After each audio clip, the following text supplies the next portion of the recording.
Bermodus hilangkan makhluk halus di dalam tubuh, Dirtek PDAM Solo nekat cabuli anak SMA sebanyak 12 kali.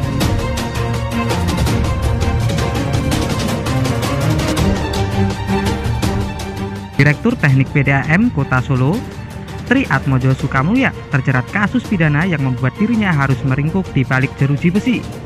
Tersangka ditahan setelah melakukan tindak pidana pencabulan terhadap anak di bawah umur yang masih duduk di bangku sekolah menengah atas. Inilah Tri Atmojo Sukamulya, seorang tersangka pencabulan terhadap anak di bawah umur. Tersangka yang sebelumnya berprofesi sebagai direktur teknik di kantor PDAM Kota Solo tersebut ditangkap oleh aparat kepolisian setelah orang tua korban melaporkan kejadian yang dialami oleh anaknya tersebut. Dari keterangan petugas, tersangka sudah melakukan aksinya sebanyak 12 kali dan beberapa kali dilakukan di dalam mobil tersangka. Sedangkan modus tersangka yaitu berdalih dapat membantu permasalahan yang dialami oleh korban, yaitu dapat menghilangkan gangguan makhluk halus yang selalu mengganggu korban tersebut. Dari hal itulah, tersangka melancarkan aksinya dengan mengawali mempertontonkan sebuah video porno kepada korban. Setelah itu, tersangka mulai melakukan tindak pencabulan terhadap korban dengan menggarayangi tubuh korban tersebut. Kapolresta Solo, Kombes Pol Ade Safri Simanjuntak mengatakan bahwa dalam kasus ini, tersangka mengenal korban karena ibu korban merupakan teman masa kecil tersangka. Dari hasil pemeriksaan, tersangka ini melakukan aksi pencabulan sejak bulan Desember 2021 hingga bulan April 2022. Kasus tersebut terungkap setelah korban memberanikan diri untuk bercerita kepada guru bahasa Inggrisnya dan kemudian dilaporkan kepada orang tua korban.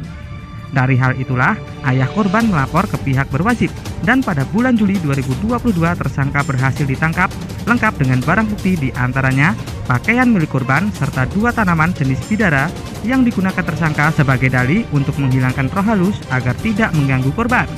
Akibat perbuatannya, tersangka dijerat pasal pencabulan terhadap anak di bawah umur dengan ancaman hukuman maksimal 15 tahun penjara.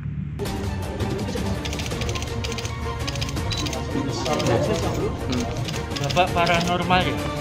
Menyesal nggak Pak dengan perbuatan jenengan Pak?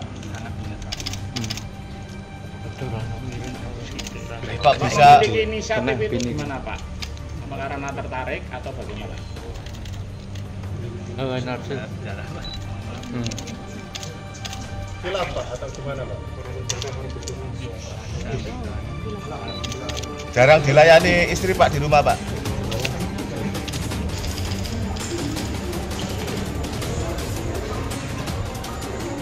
Pak, jenengan melakukan itu sudah berapa kali Pak? Berapa kali Pak? Kenapa melakukan itu Pak?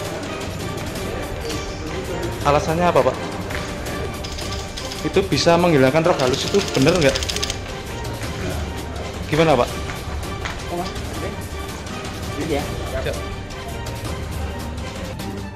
Untuk melakukan bujuk rayu, muslihat, pemaksaan terhadap korbannya,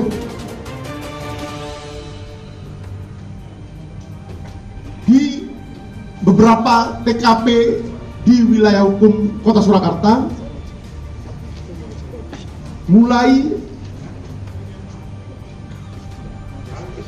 tanggal 3 Desember 2021 sampai dengan tanggal 1 April 2022.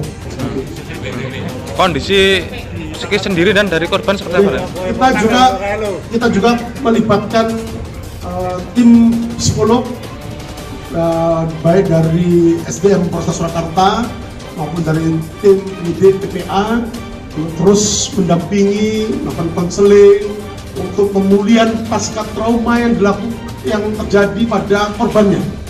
Jadi korbannya ini merasa takut, gelisah dan seterusnya, dan kemudian melaporkan itu kepada guru di sekolahnya, sehingga kemudian dari situlah kemudian berangkat rangkaian penyelidikan yang dilakukan oleh tim Satreskrim Polresta Surakarta, dan alhamdulillah kita berhasil mengungkap kasus ini dan sekaligus melakukan penangkapan terhadap tersangka di tanggal 4 Juli 2022 dan resmi dilakukan penahanan terhadap tersangka pada tanggal 5 Juli 2022.